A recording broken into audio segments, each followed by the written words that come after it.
Just make sure not to shoot anybody while they're enjoying the roses. Flying machines open up a lot of great opportunities for redstone, but I for one am more interested in this walking machine, since what we have here is Mumbo Jumbo's famous example of building a walking house in Minecraft. And while it's not exactly going to be a comfortable journey, you can't really store as much as you would in a regular house, it's hard to say it isn't impressive when you walk past spawn with one of these. And seeing how other players have taken this idea and ran with it in their own flying bases, I think that's pretty special, if not a little terrifying. You might have seen this build recreating the entire universe in Minecraft, but here's how to do it yourself. Since with the help of glowing invisible item frames, we can mix together nether stars and skulk veins to have ourselves our very own piece of the cosmos right up on our ceiling. And then with magma blocks and frog lights for the sun, the whole thing really starts to come together, especially if you use something like shaders. Now sometimes the best way to use a dirty looking block is to make that the whole point. And as the user patches shows us over here on Reddit, by using invisible item frames or armor stands to put these items on top of the ground, then we can use an armor stand and a fence like this to make ourselves a vacuum cleaner, and now it tells a story. We gotta go clean up the mess inside of your base. And honestly, I like to think about this as a fun bit of world building for all the items that we throw out onto the floor to despawn in 5 minutes. If they didn't despawn, we'd have a lot of things like this. Who knows, maybe there's some invisible vacuum cleaner going through and cleaning up our mess. If so, I appreciate it, but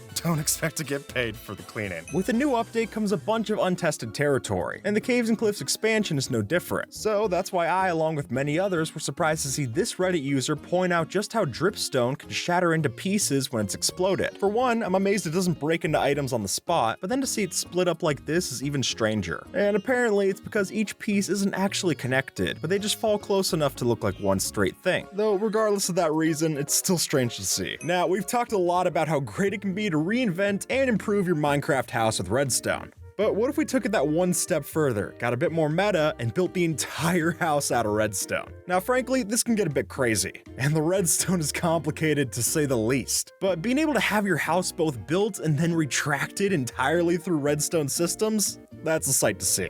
And sure, as you can see from this time lapse, it does take some time for the whole process to be done. But folks, Rome wasn't built in a day, so getting an entire house done and dusted in a few minutes seems like a good deal. Instead of a minecart track like this, try this instead. With the way that minecart's rails work, we can manipulate the physics in such a way so that when we get pushed by a piston, we actually end up going extremely fast on this line of rails. Sure, the end result does cost a lot of redstone, but when you see the kind of speeds that we're able to output here, I think that quickly makes it worth it. And plus, there's even different piston bolt designs that'll let us go upwards, diagonally, or even move mobs around as well. And that would be the reason why many technical Minecraft players use this as their go-to way to travel thousands of blocks in between their builds, especially when it works in the nether.